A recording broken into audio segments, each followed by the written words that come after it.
九龍站去西九 M+、西九文化區、香港故宮文化博物館同埋戲曲中心。免責聲明：本人參與人力滑板車活動約7個月，有興趣發掘香港合適人力滑板車嘅路線並分享。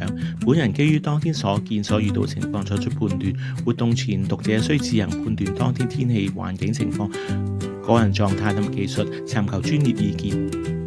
也要判斷該路段使用上有冇抵觸法律。本人對任何損傷、法律責任概不負責。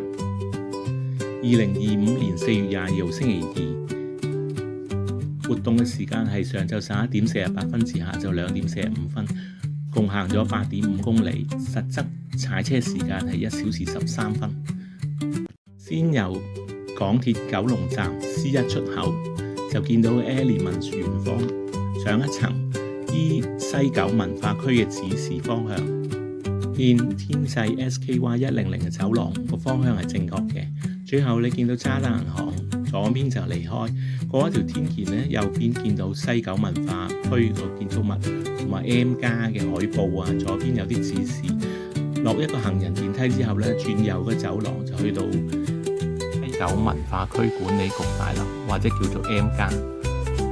嗰度地下啲地磚其實都好凹凸，行到近海邊可以望到維多利亞港，相當開揚。我喺呢一層踩咗個圈，後來發現中間有一個天台花園長廊，左右啲長凳石造嘅，有啲劇院嘅感覺。草皮小徑望過去，左邊有紅邊嘅咧叫做自由空間，右邊咧就係故宮文化博物館。M1 地下見到啲活動宣傳，嗰度仲有啲免費電動車。星期1至5上晝10點半至1點，下晝3點至5點半，每個鐘頭一班，免費。踩去自由空間期間，見到幾架美食車，主要都係港式嘅食物嚟嘅。當時都係午飯時間，但係食嘢人唔多。喺自由空間期間，見到地磚凹凸得好緊要。自由空間側邊有一個長長走廊，佈滿燈飾，我估夜晚應該好靚。左岸邊面向北邊青衣道，我都喺度踩咗幾個圈。地下雖然係凹凸，但係咁嘅環境都難得。至於面向南邊就係中環嘅維多利亞港，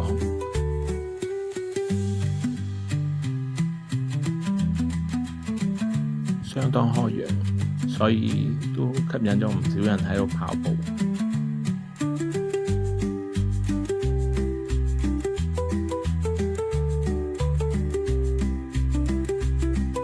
原來我唔記得帶個平衡器，結果影出就比較震啲。綠色草皮上邊呢，有啲人喺度野餐。當時見到有唔少嘅國內遊客，沿住岸邊下踩呢，見到已經到達啲紅毛泥嘅地方。周邊泊咗好多船啦，見到一隻躉船係載咗啲回收嘅金屬。踩下踩下，去到近到大門口嗰度，發現一個大嘅停車場。星期二平日，整個停車場好大，只係得泊咗5部車，可以有好大嘅平地可以練習。呢度就大門口，有啲宣傳關於近期一啲活動嘅。又踩返文化區嘅裏邊，發現路側邊闊啲嘅磚呢係比較平滑嘅，但係小心凸起嘅東西。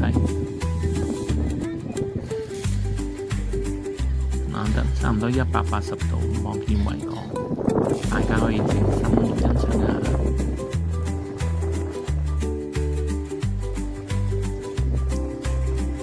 最後又踩返入去，見到美食車。最後到 M+ 最底嘅地下，見最後一架美食車。當時食嘢人都唔多。最後今次我就唔走回頭路啦。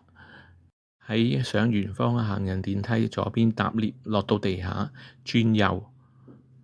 路上我望返轉頭九龍站，跟住向柯士甸站前進。圓方個外形就係咁樣嘅。柯士甸站上邊有個公園啦，中間有個叫天空走廊嘅斜路，我就喺度踩咗個圈。技巧就每腳要踩到盡，衝力之後就換腳，咁就可以踩得長啲時間。落斜就要微微按住個尾臂力，控制唔可以太快，咁就安全好多。頭先見到呢度原來好多限制，結果就盡快離開。回望遠方同柯士甸站一帶，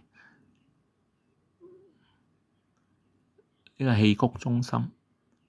戲曲中心外邊好似個雀籠，裏邊地下都幾有特色嘅。